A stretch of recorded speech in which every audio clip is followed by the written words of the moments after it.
photos d'extraterrestres avec la taille du crâne par rapport au bonhomme. Oui. C'est le musée Smith Essen aux États-Unis. C'est un musée qui a beaucoup de. C'est un musée où il y a énormément de squelettes de géants. Ah oui, oui. Mais Et vous avez aussi les crânes allongés, évidemment. Oui. Vous connaissez. Vous avez vu la taille par rapport au monsieur? Ouais, c'est extraordinaire ça. On a trouvé ça, c'est vraiment. Ouais. On a trouvé des crânes. C'est énorme. C'est incroyable ça, ces crânes. Regardez la taille des crânes. C'est inouï.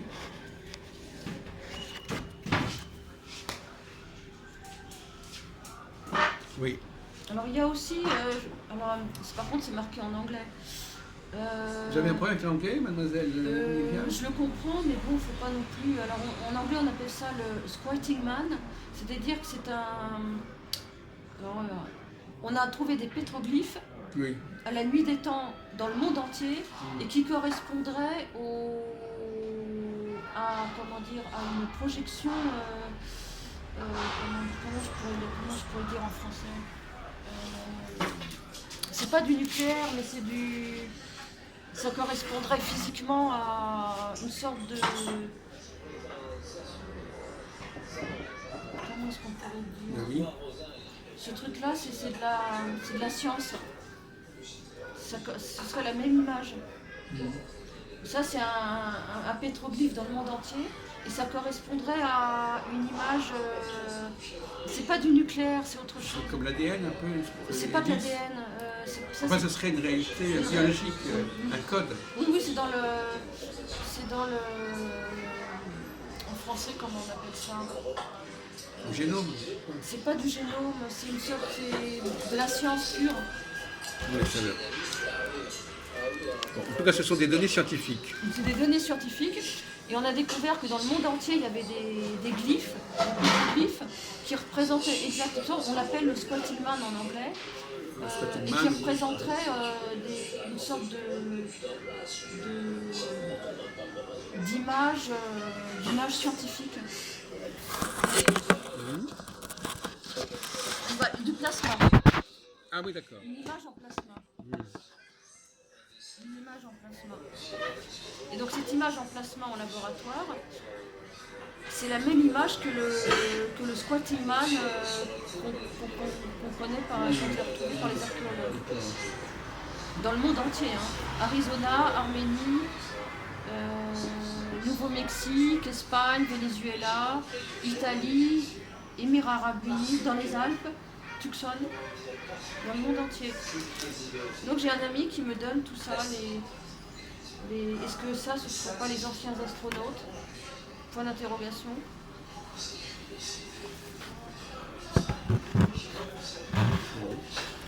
Tout ça, vous savez, il y a énormément de littérature sur ce sujet, Ah oui. depuis déjà une cinquantaine d'années.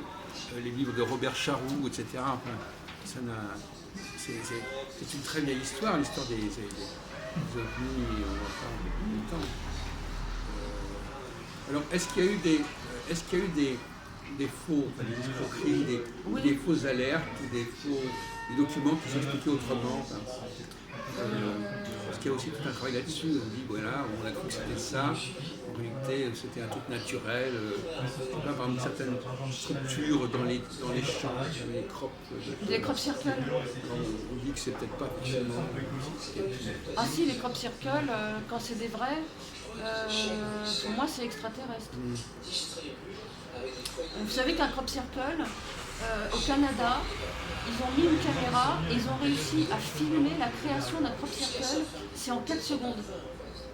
Et vous savez que l'être humain ne voit la lumière qu'à partir de 3 secondes. Et le crop circle a été filmé, créé en 4 secondes. Ça a été filmé par une caméra. Il est apparu tout d'un coup comme ça. Comme ça. Et on a découvert que les crop circles, en matière d'énergie, le maïs, il avait une ADN en plus, il avait quelque chose en plus. C'est pas le même maïs. C'est pas le même maïs. Ça change la structure moléculaire du maïs. Ah ouais. Enfin de. D'accord. Alors vous avez déjà fait des conférences sur ces sujets? Non. Vous avez quelques personnes avec qui vous discutez? Je discute avec des amis. Vous faites des réunions? J'en ai fait il y a longtemps. Mais là, mais à un moment, j'en faisais, il y a il y a quelques années, dans un restaurant, on se réunissait, on discutait. Ah oui, à une époque. Oui. À une époque. Il y a une dame, elle avait fait même un magazine et j'ai écrit des articles là-dessus. Quel magazine? Ah, c'était sur internet, mais elle a arrêté, c'est dommage, mais j'ai gardé les articles sur papier, parce que moi j'ai pas internet, et donc elle me les avait mis sur papier. Et je les ai gardés. D'accord.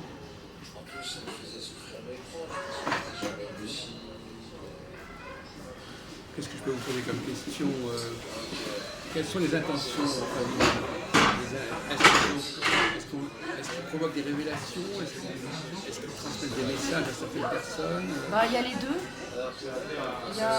Je cherche des photos pour vous. Il y a les deux, il y a des gentils extraterrestres et puis il y a des méchants extraterrestres. Ah oui, les méchants extraterrestres. Les méchants, ils veulent dominer le monde, hein, c'est le nouvel ordre mondial. Ils essayent de dominer l'humanité pour créer des esclaves. Et à travers les hommes politiques, à travers l'argent, les chefs d'État, ceux qui sont des multimilliardaires, ceux qui ont les grands groupes, etc. Oui. Et ça, et il y a les gentils extraterrestres. Mais comment distinguer? Alors qu'est-ce que c'est que... Vous savez, les gentils peuvent apparaître comme des méchants, les méchants comme des gentils. C'est une question de vibration, les vibrations sont pas les mêmes. Voilà, c'est pas du tout pareil. Parce que l'ordre, il y a des gens qui, si on explique l'ordre que veulent les extraterrestres, ils vont dire qu'on ne veut pas ça. Même si c'est bon. Oui, je comprends. Donc il y a des gens qui veulent pas, qui vont rejeter. Alors eux, ils sont peut-être animés par les méchants. Ceux qui ne refusent certaines choses, ah oui, ils sont animés par les méchants. Donc il faudrait savoir qui est dans tous ces domaines-là, il y a plusieurs camps. Oui. Et donc chaque camp croit avoir raison. Ça, je suis d'accord avec vous. Donc, c'est une question de vibration aussi. Donc, vous avez les maîtres ascensionnés qui aident la Terre, vous avez le commandant Ashtar qui aide la Terre et qui aide les terriens. vous avez entendu parler de Maitreya?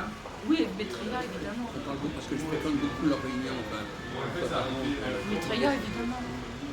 J'adore. Vous avez adoré un Maitreya. J'aime beaucoup Maitreya. Ils attendent. Est-ce qu'il y a vraiment ce qu'on peut appeler une fin du. Est-ce qu'il y a des échéances à venir ou est-ce que... Ah oui, là on est vraiment à la. On est dans l'ère du Verseau. Oui. C'est-à-dire que c'est la fin du poisson et on est dans le début du Verseau et la Terre est en train de basculer, on est dans la 7e dimension. C'est-à-dire qu'elle est en train d'éliminer tout ce qui est négatif, tout ce qui ne correspond plus sur le plan vibratoire à sa nouvelle humanité. Qu'est-ce que vous pensez des alertes écologiques actuellement? Les écologies. Parce qu'actuellement, ils disent en 20 ans, ce sera trop tard, mais il y a d'excitation à ce sujet. Est-ce que vous pensez que les extraterrestres vont faire quelque chose pour sauver la planète? Ils sont en train de faire quelque chose. Mais la planète, elle est en train de se sauver elle-même. Ah bon? Gaïa est en train de se sauver elle-même. Ah bon, ça va. Et il n'y aura plus beaucoup de monde sur la Terre. Ah bon?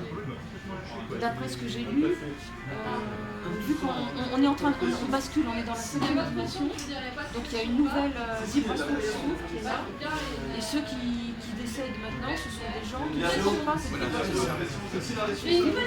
Cette vibration, elle est amenée par les maîtres ascensionnés, les extraterrestres, les Elohim, les anges, les archanges, qui envoient, ils l'appellent le NOS et le OS, qui amènent cette nouvelle vibration sur la Terre. Et c'est pour ça qu'il y a des gens qui ont beaucoup de faire. Enfin, c'est pas énorme. Ah, mais par rapport aux 7 milliards. Il y aura aussi les catastrophes naturelles, il y aura les guerres, il y aura le. Ah oui. Il va y avoir un très grand ça va être énorme. La Terre va se purifier, il va y avoir une nouvelle situation. Ah oui, donc voilà. Donc ça va se purifier, ça va se purifier. Je ne savais pas si vous savez, mais l'Atlantide, quand elle est tombée dans l'eau, en vérité, dans l'eau, c'est purifié. Et l'Atlantide va revenir. Ce qui va se passer, c'est qu'il y a des îles qui vont s'ouvrir dans la mer, c'est écrit dans l'évangile, c'est sera nettoyé. C'est pour ça qu'il va y avoir une nouvelle formation de l'Atlantide.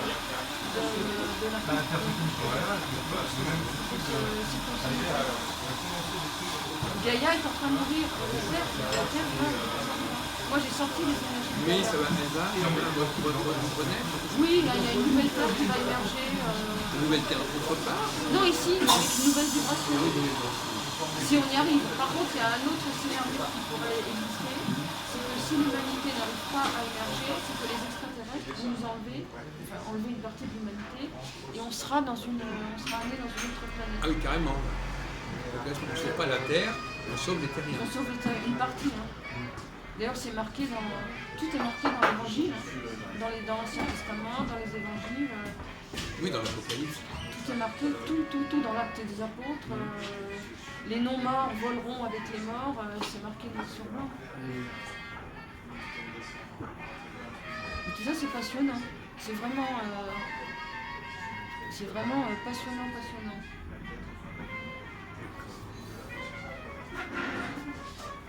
Est-ce que vous connaissez ce